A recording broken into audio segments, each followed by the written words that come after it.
Hey, it's me, Nalthazar, and welcome to another Magic the Gathering Puzzle Quest video. In today's video, I'm going to be highlighting the very last card that I pulled from M21, Militant Angel. So, let's get into it.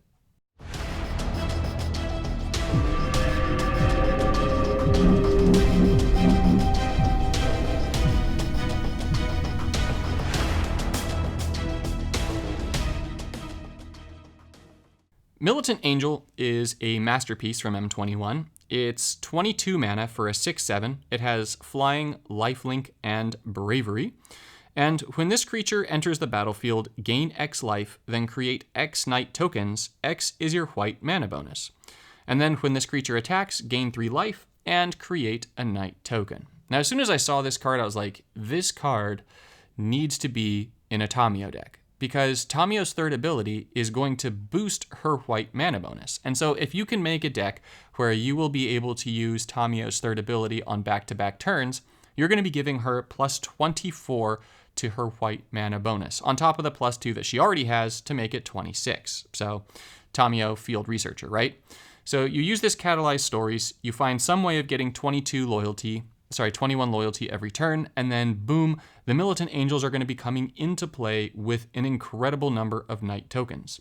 But that's not where this idea ended, because this is just making a whole bunch of tokens. And Knight tokens are strong enough as tokens go. They're 2/2 tokens with a Vigilance. But I wanted to make these Knights into Angels. And so this is my last Divine Visitation deck for the Standard block. Divine Visitation is sadly going to be going out of Standard when Ravnica comes out this coming week. Divine Visitation is going to be rotating out.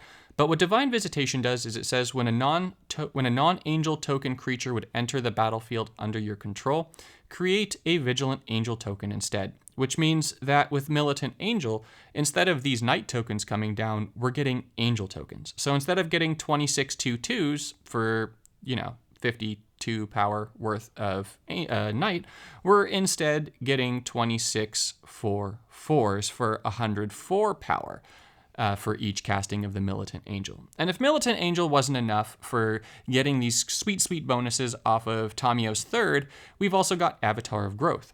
Avatar of Growth has, when this creature enters the battlefield, convert X gems to green, where X is your green mana bonus. Then fetch the first 2 land supports from your library and put those onto play under your control for free, right?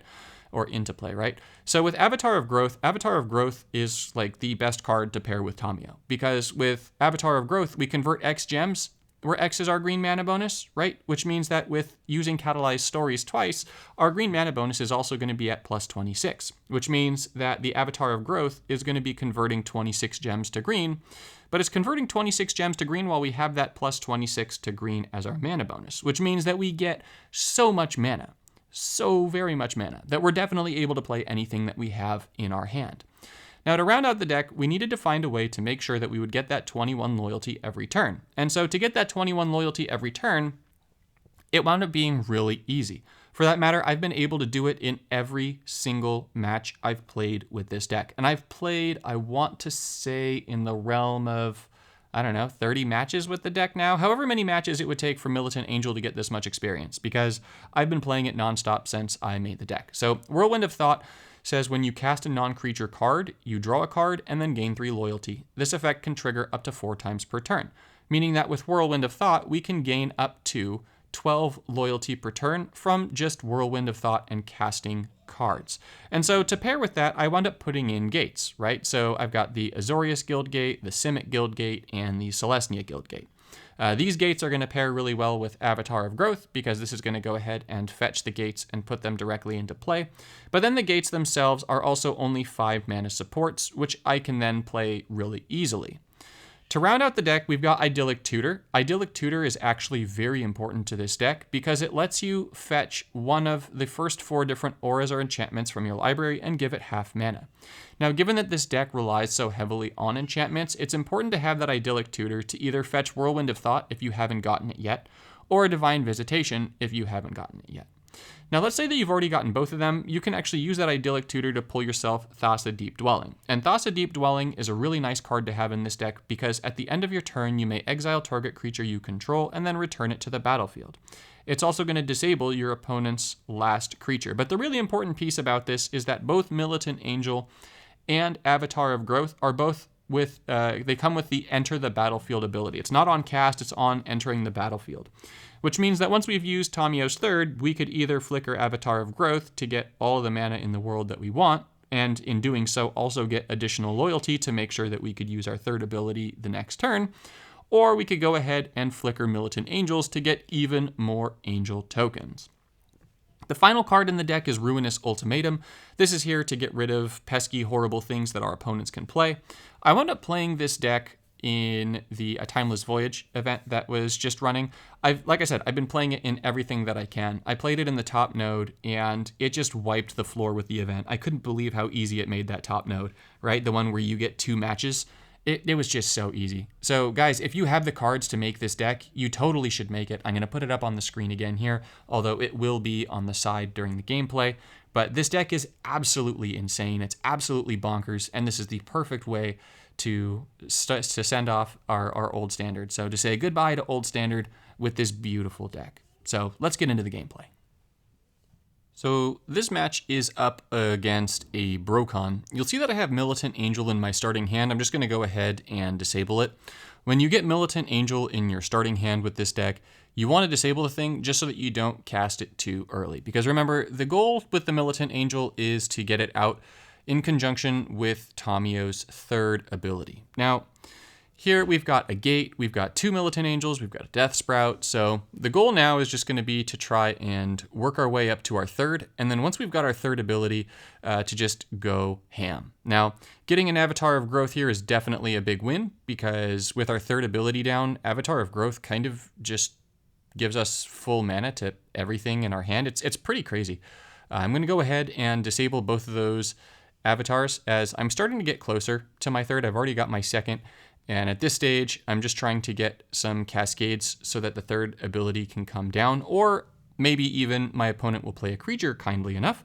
And if they do that, I can go ahead and Death Sprout. But it looks like not. So I'm going to save the Idyllic Tutor here now. The Idyllic Tutor is going to get us the Divine Visitation. And then that Divine Visitation is going to make it so that the Militant Angel is going to make us the Angel tokens instead of the Knights. The Knights are still powerful enough, but we definitely would rather have Angel tokens. Now, the matches here have not quite been in my favor, so just the gem matches, but that's okay. I could actually be playing this slightly differently just to try and get the matches to be a little bit nicer to me. This was actually, I want to say, my second match with this deck. And I've just played so many matches with this deck lately. So I've got my third ability. I've got 2 Avatars of Growth in my hand. I've got that Idyllic Tutor, which I definitely want. So I'm going to use my third ability here just so that I can get that mana boost. You'll see that I'm going to keep both of the Angels frozen in my hand. I'm hoping that with the 2 avatars and then with the Guild Gate and then with the Idyllic Tutor that I'll be able to get to my third ability again. And so here I'm going to go ahead and pull the Divine Visitation, and then I'm going to go ahead and get the Guild Gate. That does get me to my third ability, which is absolutely perfect. And so this next turn, we're going to go ahead, use our third again. Remember, when you use Tamiyo's third, that's going to give you plus 12 to all of your colored bonuses, right? So the white, the green, and the blue. And with Militant Angel, what that means is that now our Militant Angel is going to be coming onto the battlefield, and it's going to be getting us, we're going to have a white mana bonus of plus 26. So getting the third Militant Angel there is super sweet. Definitely like that.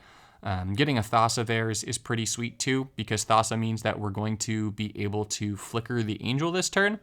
So here comes the Visitation, and then now here comes the Angel spam. So we gain 26 life, and now all of the Angels come down. Now I could just go ahead and be like, you know what?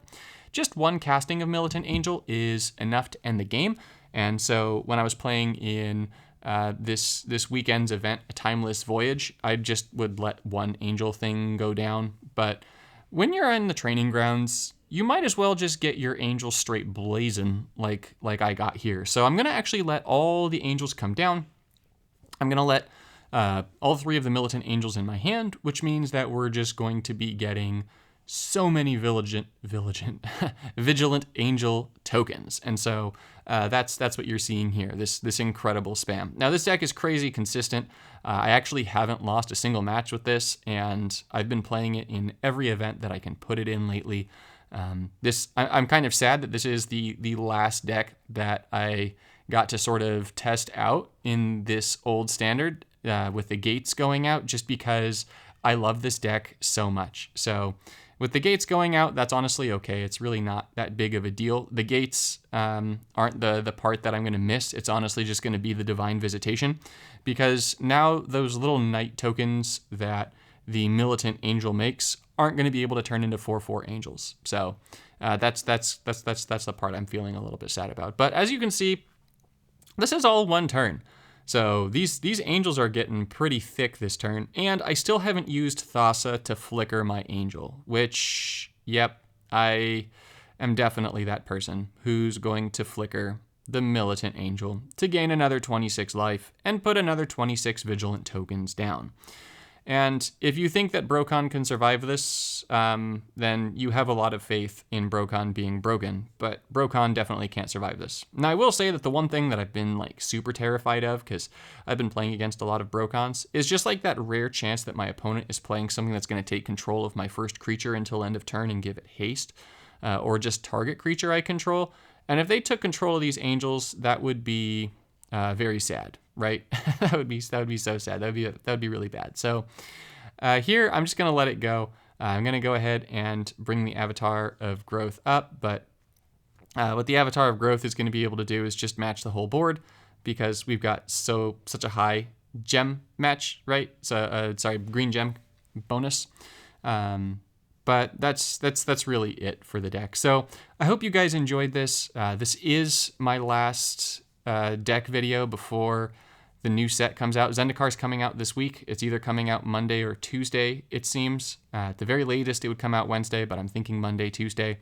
So this is the last one for you of M21 for now. So thank you guys all so much for watching this, all of your support. I really appreciate it.